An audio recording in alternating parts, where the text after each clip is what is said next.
Last week was a long and dramatic one, especially for the Washington area. We asked our John Dickerson for his thoughts on just one of the many actions taken by President Trump, the pardons of the 1,500 who'd been charged for their roles in the attack on our nation's capital just over 4 years ago. Every morning, Capitol police officers make good on their pledge to ensure that lawmakers, citizens, and the press can move safely through the Capitol.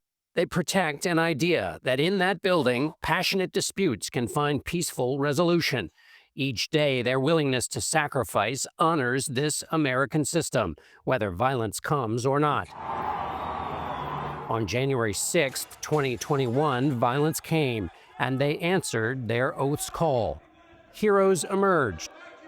The lawmakers they protected praised their bravery. Law enforcement went in, Capitol Police and Secret Service. They bravely confronted the terrorists. They bravely removed them. They secured the Capitol. 140 officers were injured. Some sustained brain injuries, cracked ribs, and even shattered spinal discs. In the following days, one officer, Brian Sicknick, would die from his physical wounds, while 4 others would take their own lives. A plaque was commissioned to honor them.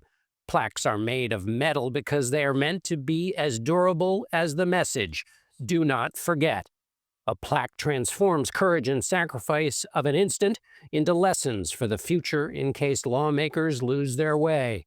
The symbols of Inauguration Day do that too. The rotunda painting of General Washington giving up power, Lincoln's Bible, acts of heroism in service of democratic ideals, nourishment from the past to the present.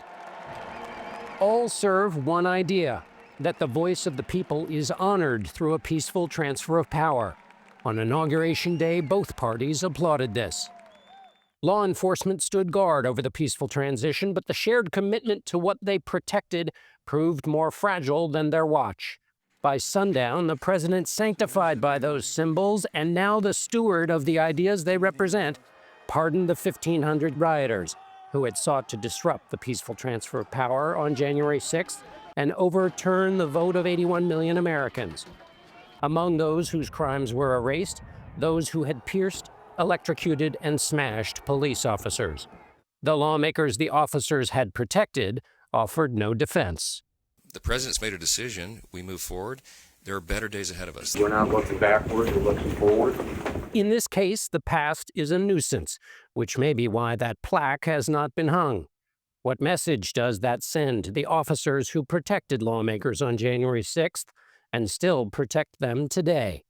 Perhaps the ideas behind their pledge are not meant to be commemorated in iron after all, but have become as empty as the wall where that promised plaque was supposed to hang.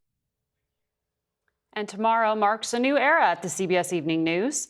John and our Maurice Dubois will be taking the anchor seats. I'll be joining them as needed for Washington coverage. Check your local listings and